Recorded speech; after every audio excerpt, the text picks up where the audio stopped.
Alright, it's Friday afternoon dash rant or ramble event. I hear it all the time. They say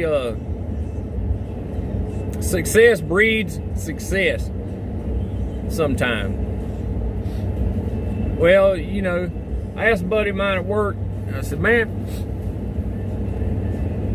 you take you for instance, and I'm stealing this from another conversation, another friend. I had stripped it down a little bit. So I was explaining to this one guy at work, and I said, you're a shoemaker. You make shoes. You want to be a shoemaker. You like shoes. You want to start making shoes. You learn everything there is about the weights of leather, the threads. You get the dyes. You know the colors. You know how to treat the leather. You learn about the soles, the insoles, foot patterns. You learn everything. You learn everything you can about making a high quality shoe, and you become good at it. You start building, you work out of your garage, and you start making them, and then you end up running a company, and it's successful because you believe in it. You put everything you can into it. You studied it, you live it, you eat it, you breathe it, you shit it, and it's yours. You built it, but you want to pass it on. And so you got two avenues. You take your children or grandchildren or your proteges along the way, and you teach them the trade. You teach them everything you know about the leathers, the stitching, the soles, the insoles, the dyes, the foot patterns, all that shit. All that shit. You stay long hours with them. You wake up early with them. You sweat with them. You bleed with them, you know, and they learn the trade. And then they carry the business on, and it maintains success. And then on, and they pass it on, and they pass it on. And the business either gets bigger or it stays a powerhouse. All right. Now, I said, why is that? And he says, well, they were born into it. So they're going to, you know, money breeds money. I said, no. That's not it. The lesson that I was taught was this. When you're teaching them the trade, you're teaching them the skill, you're teaching them, for instance, the shoe deal, the leathers, the stitching, the foot patterns, the soles, the insoles, all that.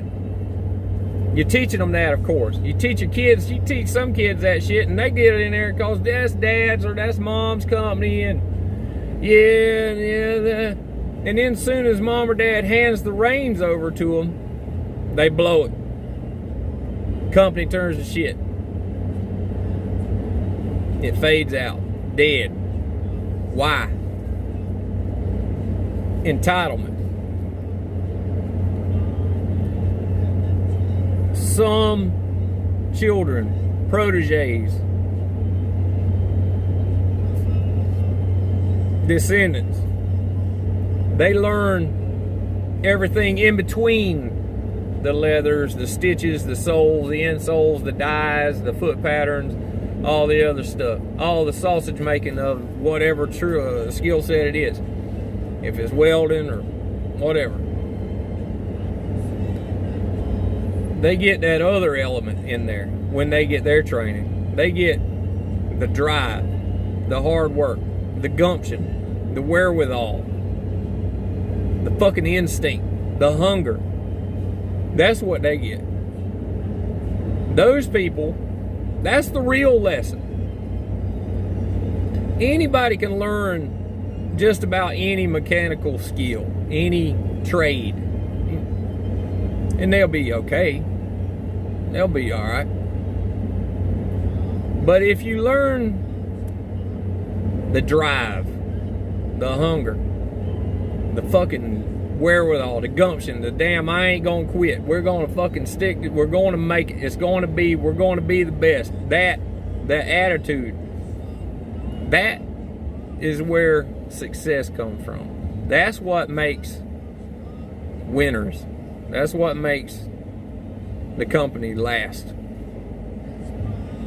Because yeah, you're gonna have failures. Better believe it. You're gonna have plenty of successes. And you can't just rest on your laurels, you know.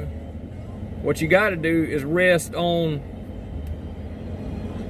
that other, your hunger. I see a lot of them.